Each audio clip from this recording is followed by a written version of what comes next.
What's up, fellas? UFC Saudi Arabia is upon us. We have Israel Adesanya versus Nasruddin Imavov. This is going to be my quick picks. I'm just going to go through here. It's my first look. We're going to go off the dome and make some picks. As the card gets closer, I'll have something official for you like I always do with those props, parlays, and everything else. So without further ado, let's bust it wide open. First fight is going to be Al-Sawadi versus Balaji Oki. This one was supposed to be Jordan Levitt, but Jordan Levitt pulled out. And now we have Balaji Oki. I'm not a fan of Oki. I don't think he's very good. He's an athletic guy. He's got a couple rounds in him, a couple minutes in him. But he's not a 5-round fighter. I'm not a big fan of him. That being said, Al-Sawadi, I was higher on him when he first got in the UFC. But watching him now and going back and looking at some of his previous fights, he's kind of chinny. And in the first round, especially, he's got a couple times he's been finished.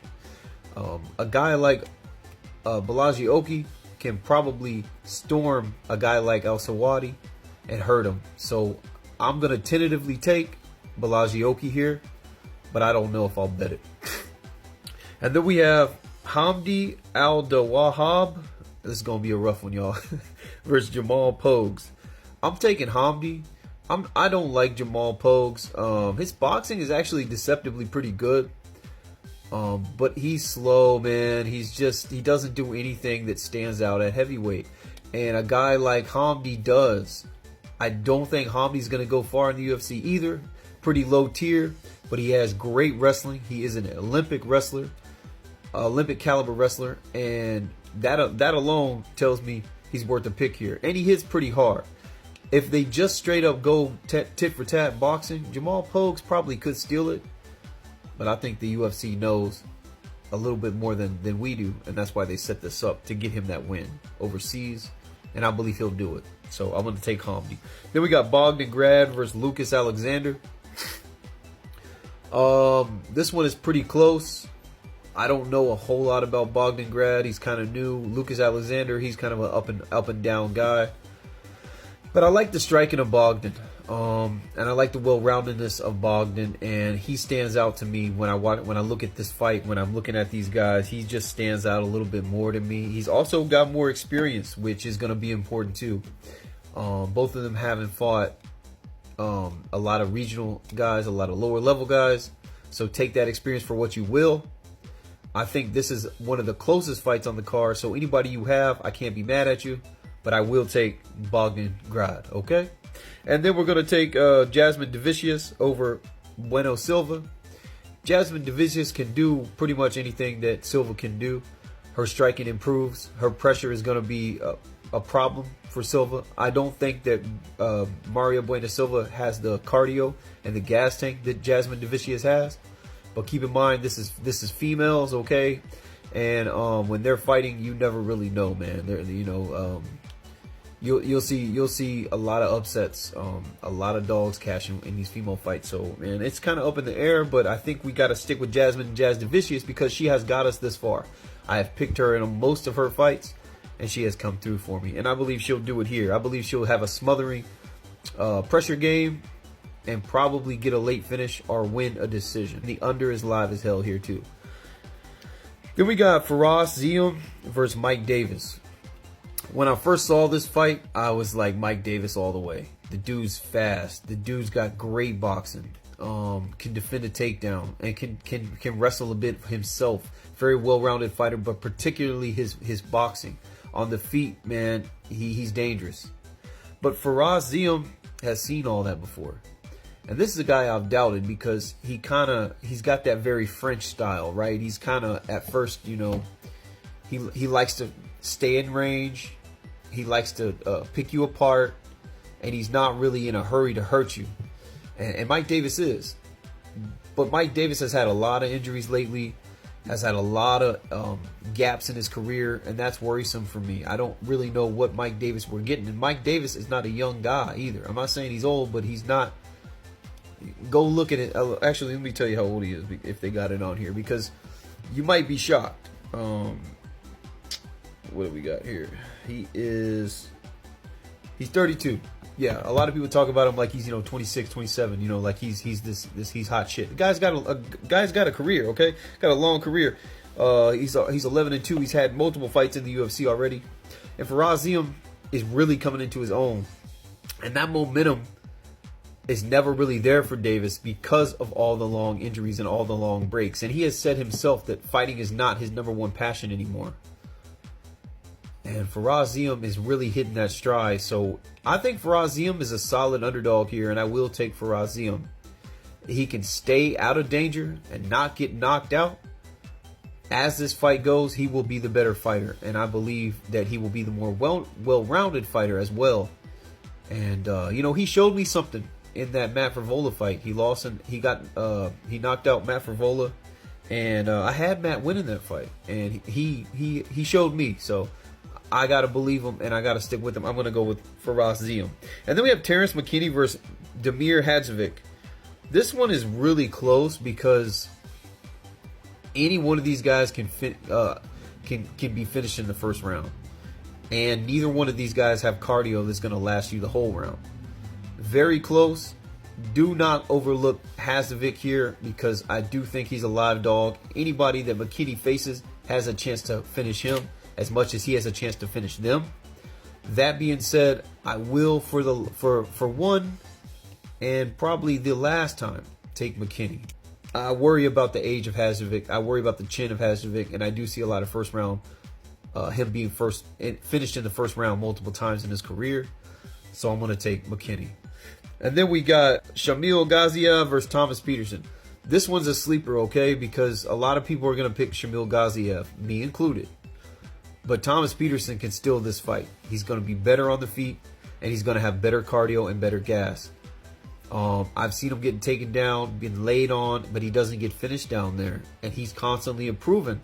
And the more I think about it, the more I want to take him. So I think he's a live dog, but I got to go with Shamil Gaziev because the wrestling's going to be too good. The pressure's going to be too good. And he's not a horrible striker himself. And it's heavyweight, right? So we know that power is going to be there on both sides. And I will take Shamil Gaziev. Then we have Muhammad Naimov versus, I don't even know how to say, Kaan Olifi. Awfully. I know the guy, but I can't pronounce his name. Y'all know who I'm talking about. Anyways, I'm tempted to pick Ofli here because he's got good submissions. And Muhammad Naimov is a good fighter, but not the best, not really a finisher. And I don't see him getting a submission over a guy like Ofli. Muhammad Naimov. This one is tough, man. We're just doing this early breakdown, so for the sake of picks, I'll go ahead and go with Naimov. Then we got Said Nurmagomedov versus Vinicius Oliveira. This one is close, and this one is tough as well. I think anybody you have here is solid, but I'm going to take Vinicius Oliveira. Vinicius Oliveira because he's such a dangerous striker, and he's a finisher. And Said Nurmagomedov is really not. He's a younger guy. He's got a couple submissions on his record himself. So, he will get taken down, but he will work from the bottom. And I think if he lands a couple good shots on a guy like Said Nurmagomedov, he's worth the squeeze, man, because he can put you out. And he is an underdog here. So, be that take that with a grain of salt, you know what I'm saying? But it's not going to affect my pick. I think I will take him. I will take him here. And then we have Sergey Pavlovich versus Jairzinho Rozenstruik. Rozenstruik doesn't have the chin to go with a guy like Pavlovich. Pavlovich is going to end up cracking him. I think that the technicality and the technical striking of Yair could stifle Sergey. But it only takes a few from Sergey, and he can put you out.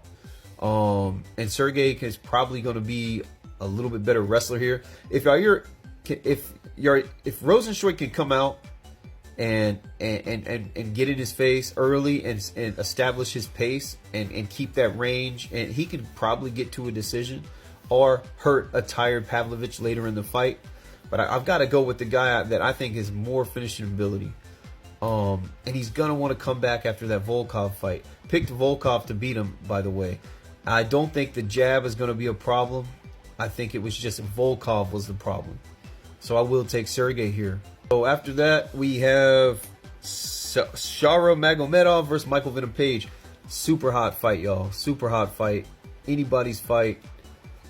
I've struggled with it, kind of went back and forth because they both are primarily strikers. But Shara Bullet doesn't really have the punching boxing game like MVP has. He's got the kicking game to contend, but MVP is way better with his range. And MVP is not a great wrestler at all, but he has shown that he can do it in a few of his fights. He has shown me more. Actually, if I had to pick a better wrestler in this fight, believe it or not, I think it would be MVP. And, you know, he's fought better competition coming up. We have seen Shara Bullet has really excelled when he has fought some of, you know, the higher UFC level guys, but they're the lower tier of those guys. And Michael Venom Page was in there with Ian Gary and damn near won.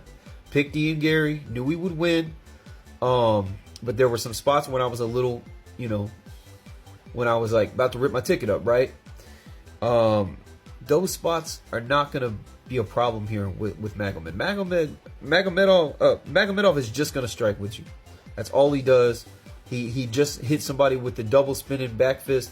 That was cool as hell. He ain't landing that stuff on MVP. MVP is going to really cut the range, cut the cage, be in his face, hit him with long shots, using punches, using kicks, and be able, you know, another thing too is MVP can go the full fight. The minutes as they tick, he does not get worse. He gets better. And Magomedov has struggled with that a bit. I can't in good faith pick Magomedov here when I have picked against him already a couple times at much less caliber, against much less caliber fighters. So I gotta take MVP. I think MVP, if they're just gonna be in a striking match, MVP has more weapons. That being said, it's a close one, man, and they're fighting in Magomed's hometown, right? So that's worrisome. I'm not 100% on it yet, but as of right now, I think that MVP is just a more dangerous guy, fought better competition, and a little more well-rounded. And so that's how I'm going to put my money on, especially when he's an underdog in this fight. Then we have Israel Adesanya versus Nasruddin Imavov. Where do I start here, man? Y'all know I do not like Izzy. I've had issues with Izzy. I have picked against Izzy in the DDP fight. I thought he lost the second Robert Whittaker fight, but I got a love-hate relationship with the guy. You know, it really depends on who he's fighting, how I feel about him. And you know, outside of the breakdowns, outside of the fights and the skills and all that, just who he is as a person, some of it just irks me. You know, some of the stuff he says is cringe and gets on my nerves.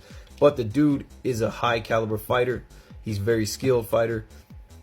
And if this was Izzy, you know, right when he was about to get the title or during his titleship reign, I think he beats the hell out of Imavov.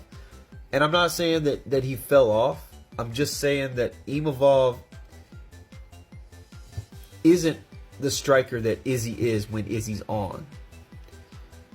But I've seen Izzy training a lot of grappling lately.